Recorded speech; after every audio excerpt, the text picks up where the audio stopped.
All right, guys, it is Mrs. Rooker again. Today we are going to be multiplying and adding radical expressions. So do the two review problems really quick if you can.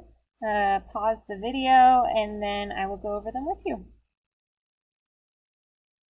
All right, so for number one, it says find an equation of a line that is parallel to this line.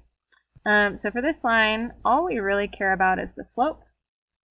To find a line that is parallel to that line, all we have to do is write a line that has that same slope. Parallel means same slope. So my line is just going to be a really simple line. Y equals negative 7x. You could do y equals negative 7x plus 20 or negative 7x plus 50. It doesn't matter as long as the slope is negative 7. The next one says create a system of equations with a solution 1, 1.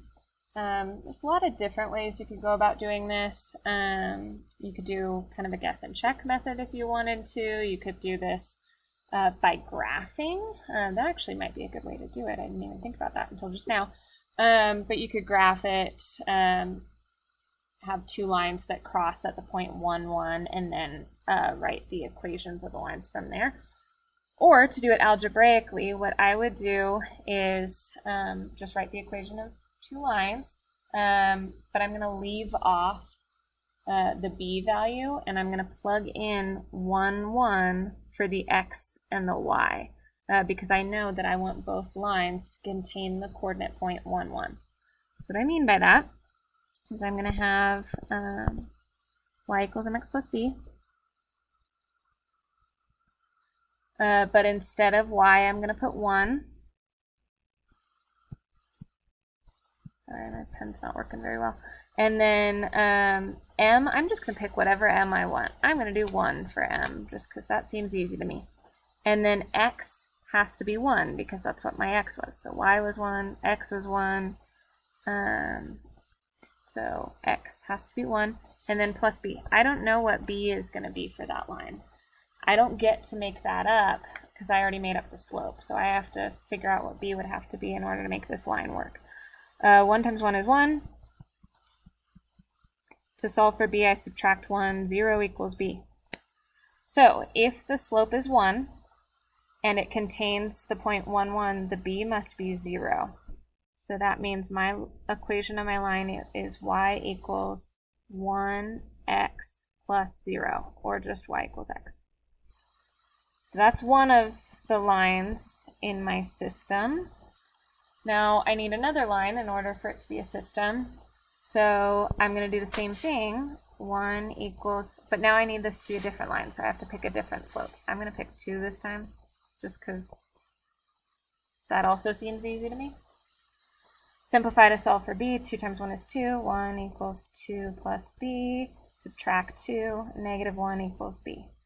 So y equals 2 was my slope this time.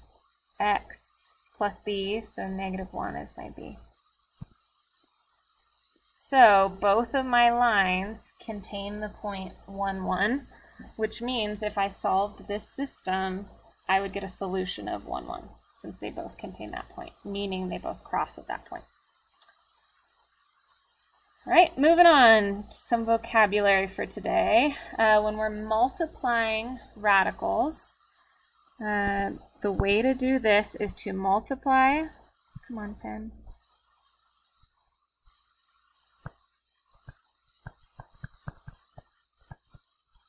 all numbers under the radical, and then separately you're going to multiply all the coefficients separately. It doesn't matter what numbers are under the radical. They can be different numbers, you'll still be able to multiply them. If you're adding and subtracting, you can only do this if the numbers under the radical are the same. Then the numbers under the radical will stay the same, and you just combine coefficients. So let's practice this. When we're multiplying, we just multiply all the numbers under the radical. It doesn't matter if they're the same or not. When I do this, depending on the numbers, sometimes I don't always actually physically multiply them together. I just put them together under the radical. The reason being that you're going to be breaking down anyway. So this right here is already kind of halfway broken down. I'm just going to break the 12 down now. This breaks into 6 and 2. There's a pair for me that I can bring out of the radical. And then this guy didn't have a pair, so 2 stays in. I could have actually multiplied together 6 times 12. 6 times 12 would be 72. And then break down, I know that 36 goes into 72, which is a nice big perfect square. 36 times 2. 36 breaks into 6 and 6. 6 comes out, 2 stays in. But this saves me a little bit of time if I don't physically multiply them together. All right, next one, same kind of idea, although on this one, 5 times 20 is actually really nice because it multiplies to give us 100, which is a really nice perfect square. Square root of 100 is 10. You could have still gotten that if you didn't multiply it all together. This would break into 5 and 4. But there's another perfect square here. 5 and 2 would both come out and multiply. Whenever more than one thing comes out, you multiply them. And we multiply and get 10. Next one, 5 times 6. 6 just breaks into 2 and 3. Nothing comes out. Nothing at all. So I'm just going to simplify this by multiplying together. 5 times 6 is 30. Root 30 doesn't break down because nothing goes into both, no perfect squares go into 30. All right. So now we have coefficients or numbers outside the radical and numbers inside the radical. So we're first going to multiply the numbers outside the radical. 2 times 3 is 6. Then we're going to multiply the numbers inside the radical. 6 times 3 is 18. You could have left it as just 6 times 3. I might just do that. Either way works. Then also multiply together the variables. X times x to the third gives us x to the fourth. Remember, you add the exponents when you're multiplying like bases. And now we start breaking down. 6 breaks into 2 and 3. That's a group of 2 there. So I'm going to bring the 3 out, but there was already something outside. When I bring a 3 out and there's already a 6 outside, I need to multiply those. So 3 times 6 is 18. Will come out. And then the 2 has to stay in because it didn't have a buddy. All right, and then the last thing is the index here is a 2. 2 goes into 4 2 times evenly, which means x squared gets to come out. No x's have to stay in. Moving on to the next one, even though it's not written, there is a coefficient there, it's just 1. That's not to be confused with the index, which is 2. Those are 2 different things, but the coefficient is 1. 1 times 4 is 4. And then 7 times 14 stay on the inside. I could actually physically multiply them, but I'm not going to because I'm just going to break down 14 anyway. And that's a group of 2.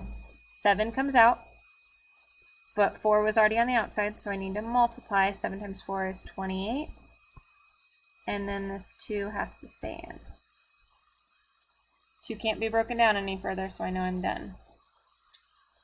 All right, this one, squared. Squared means multiply it by itself. Multiply the outsides. 4 times 4 is 16. And then multiply the insides. 3 times 3 is 9. Square root of 9 is 3, which comes out of the radical. 16 is already out of the radical. I'm not square rooting the 16 though, it's already on the outside. 16 times 3 is 48. Because there are no plus or minus signs in this, oops, I didn't mean to erase that, in this original equation, I could just distribute the square to both of these and end up with the same idea here. 4 squared is 16, 3 squared is 9, still with a radical, and then reduce. I can't just distribute the squared if it's an addition problem in there, if it's got a plus or a minus in there. All right, next one. I'm going to rewrite this cube root of 15 times 25.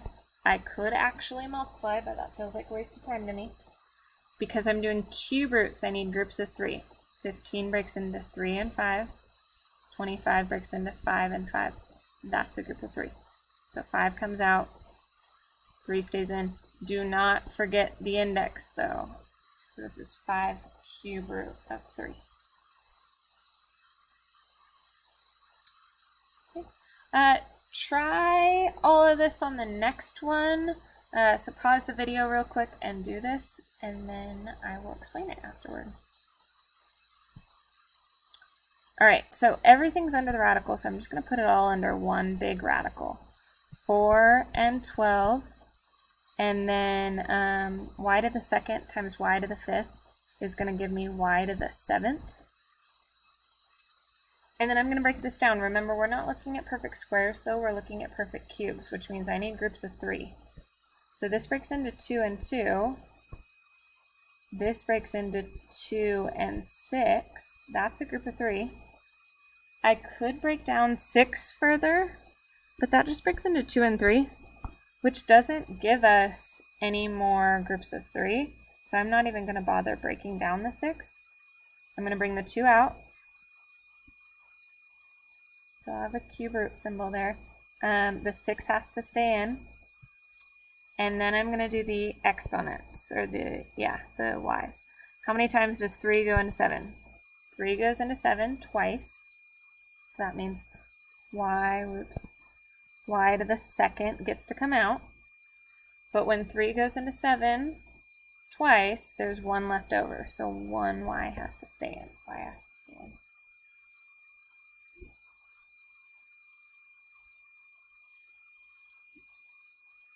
Okay, so go ahead and pause the video if you need to catch up on any of this. I'll zoom out so you can kind of see everything, and then we'll move on to addition and subtraction.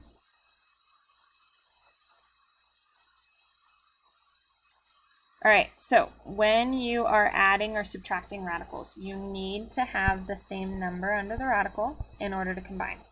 So root 3, root 3, root 3. We're all good there. When you combine, the number under the radical stays the same, and all you do is combine the coefficients. It's basically like you're combining like terms. So 5 minus 8 is -3, plus 1 is -2, but then the radical part stays the same.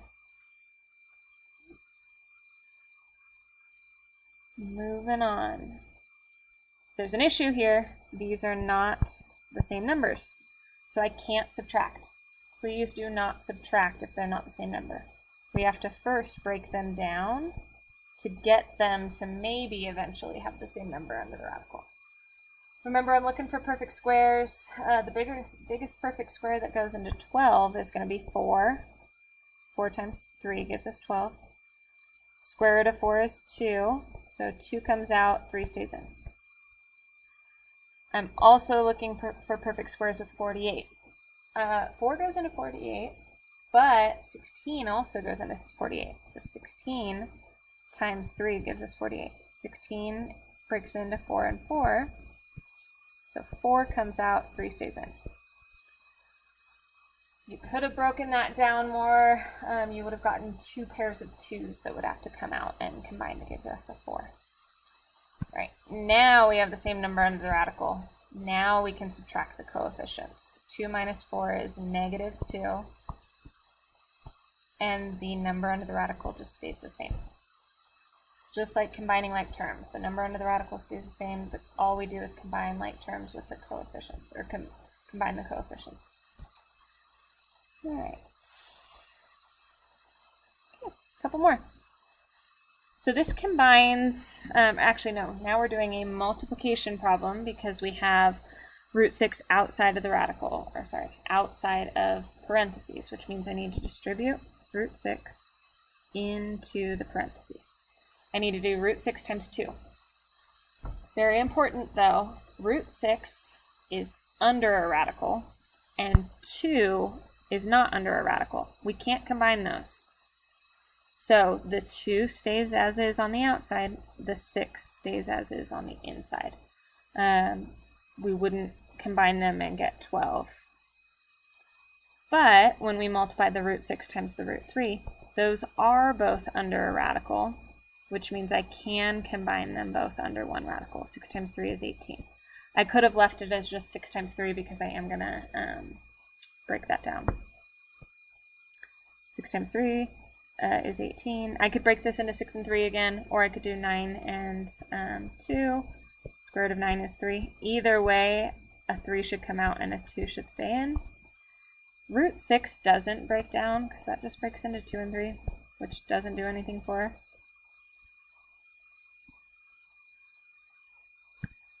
These are not the same, which means I cannot combine them, which means this is my final answer.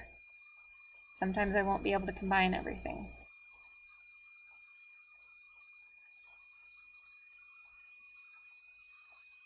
All right, same deal with the next one. Well, not really, but same as this one here. I can't subtract those unless I have the same number under the radical.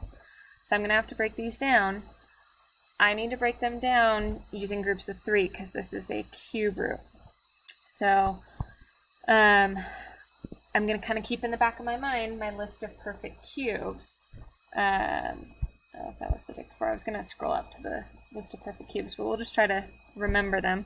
Remember, 2 times 2 times 2 is 8. 3 times 3 times 3 is 27. 4 times 4 times 4 is 16. Sorry, 4 times 4 times 4 is 64. And then 5 times 5 times 5 is 125. 125 does go into this one. This breaks into 125 and 2, which just breaks into 5, 5, and 5. You could have done this a lot, different way. You could have broken this into like 10 and 25. And then 25 would break into 5 and 5, and 10 would break into 5 and 2. Either way, you should get 3 5s. The 2 has to stay in. The M also has to stay in because 3 doesn't go into 1, which means no M's get to come out. Now I break down the 54. Remember, 2 times 2 times 2 is 8. 3 times 3 times 3 is 27. 27 does go into 54, and no bigger perfect cubes do. So this is 27, 2. 27 breaks into 3, 3, and 3. So 3 comes out. 2 stays in. M also stays in because 3 can't go into 1. Which means now I do have the same number under the radical. So I can subtract the coefficients. 5 minus 3 is 2. Oops. And then the number under the radical stays the same. 2, come on pen, 2m, there we go. 2 more. All right, I had said earlier that you could distribute the squared on something like number 6 because there was no addition sign or subtraction. This one I cannot. Please do not distribute the squared. Will not work. You will get an incorrect answer. Because this is a binomial, I need to actually physically multiply the 2 binomials together by double distributing, or FOIL, whatever you call it. So I'm going to do cube root of 3 times cube root of 3, which is cube root of 9. Then cube root of 3, come on, pen, there we go. Cube root of 3 times negative 3 is negative 3 cube root of 3. Because this one wasn't under a radical, but this one was, they couldn't actually physically multiply together. Same deal with the negative 4 times root 3. I get negative 4 cube root of 3. And then negative 4 times negative 3 is positive 12. Root 9 can't break down because root 9 just breaks into 3 and 3. And since this is a cube root, I would need groups of 3 of them. So root 9 just stays as it was, cube root of 9. I can combine these two because we have the same number under the radical. So negative 3 and negative 4 gives us negative 7 cube root of 3, and then plus 12. I can't combine any more because we don't have any like terms. So that is our final answer. And we're almost done. What I'm going to have you guys do is FOIL or double distribute this one on your own, and then I will show the answer up here in just a minute. Here is your answer. You'll notice that these two middle terms ended up canceling. So really all the radicals ended up going away, and your answer is just 1. All right, thank you guys.